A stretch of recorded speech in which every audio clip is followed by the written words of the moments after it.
पुराने समय की बात है। एक घना जंगल था जहां रात होते ही अजीब अजीब आवाजें गूंजने लगती थीं। लोग कहते थे कि वहां एक यक्षिणी का वास था, एक अलौकिक स्त्री जो असाधारण रूप से सुंदर थी, लेकिन उसकी एक रहस्यमयी प्यास थी। वह पुरुषों को अपने मोहपाश में फंसाकर उनसे संबंध बनाना चाहती थी, लेकिन कोई भी उसे संतुष्ट नहीं कर पाता। जो असफल होता वह हमेशा के लिए सो जाता, मृत्यु की गहरी नींद में। लेकिन फिर एक दिन राहुल नाम का एक ब्रह्मचारी युवक उस जंगल से गुजरा। उसकी तपस्या और आत्मसंयम ने उसे एक अलग ही शक्ति दी थी। क्या वह इस यक्षिणी की इच्छाओं को पूरा कर पाएगा, या वह भी बाकी पुरुषों की तरह एक दर्दनाक अंत को प्राप्त होगा? एक रात एक युवक दीपक जंगल से गुजर रहा था। उसे नहीं पता था कि वह एक भयानक खेल का शिकार बनने वाला है। वह जैसे ही विशाल पीपल के पेड़ के पास पहुंचा, अचानक हवा ठंडी होने लगी, चारों ओर धुंध छाने लगी और एक मधुर सुगंध वातावरण में फैल गई।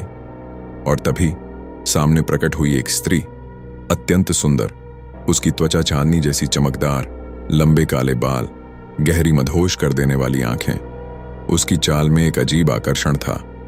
तुम अकेले हो? उसने हल्की मुस्कान के साथ पूछा। दीपक उसका सौंदर्य देखकर मोहित हो गया। वह समझ नहीं पाया कि वह कौन है, लेकिन उसकी कातिलाना मुस्कान और मदहोश कर देने वाली आंखें उसे अपनी ओर खींचने लगीं। यक्षिणी ने धीरे से उसका हाथ पकड़ा। उसकी उंगलियां बर्फ जैसी ठंडी थीं, लेकिन उसके स्पर्श में एक अजीब गर्माहट थी। दीपक ने खुद को पूरी तरह से खो दिया। कुछ ही देर में वह अपने होश खोने लगा और फिर एक चीख जंगल में गूंज उठी।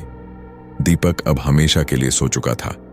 राहुल, जो बचपन से ही ब्रह्मचर्य का पालन कर रहा था, अपनी साधना में लीन रहता था। वह मानसिक और शारीरिक रूप से पूरी तरह संयमित था। एक दिन उसे अपने गुरु से पता चला कि उस जंगल में एक यक्षिणी का वास है जो पुरुषों को अपने जाल में फंसाकर नष्ट कर देती है।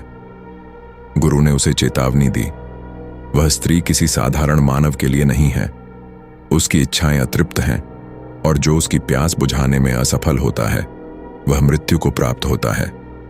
लेकिन राहुल निर्भीक था। उसने संकल्प लिया कि वह यक्षिणी के सामने जाएगा, लेकिन अपने संयम और तपस्या की शक्ति से उसे हराएगा। राहुल जंगल में प्रवेश करता है। चारों ओर घना अंधेरा और रहस्यमयी सन्नाटा था। अचानक वह वही पीपल का पेड़ देखता है जिसके बारे में लोगों ने बताया था, और फिर वही जानी पहचानी सुगंध हवा में फैल गई। राहुल ने आंखें बंद की और अपनी सांसों को नियंत्रित किया। वह जानता था कि यह किसी सामान्य स्त्री की उपस्थिति नहीं थी। तुम कौन हो? राहुल ने साहस के साथ पूछा। एक मीठी हंसी गूंजी और फिर एक छाया हवा में तैरती हुई सामने आई। यक्षिणी अब राहुल के सामने थी। अविस्मरणीय सौंदर्य, मदहोश कर देने वाली आंखें और घने काले बाल जो उसकी कमर तक लहरा रहे थे। मैं वही हूं जिसे तुम खोज रहे हो, उसने नजदीक आते हुए कहा। लेकिन राहुल की आंखों में कोई भय नहीं था। उसने मुस्कुराते हुए कहा, मैं तुम्हें पराजित करने नहीं बल्कि मुक्त करने आया हूं। यक्षिणी चौंक गई। उसने आज तक किसी पुरुष से ऐसा उत्तर नहीं सुना था। यक्षिणी राहुल को अपने वश में करना चाहती थी। वह उसके चारों ओर घूमने लगी। उसकी गर्म सांसें राहुल की त्वचा को छू रही थीं। क्या तुम मुझसे डरते नहीं? उसने उसके करीब आकर पूछा। राहुल ने शांति से उत्तर दिया, नहीं, क्योंकि मेरा प्रेम वासना से परे है। यक्षिणी पहली बार किसी से हार मान रही थी। उसके अंदर की आग बुझने लगी थी, लेकिन वह अभी भी परीक्षा लेना चाहती थी। उसने अपना चेहरा राहुल के कंधे के पास लाकर हल्के से फुसफुसाया, अगर तुम मेरे प्रेम को सहन कर सकते हो तो मैं तुम्हारी हो जाऊंगी, सदा के लिए। राहुल ने उसे देखा और फिर धीरे से उसका हाथ पकड़ा।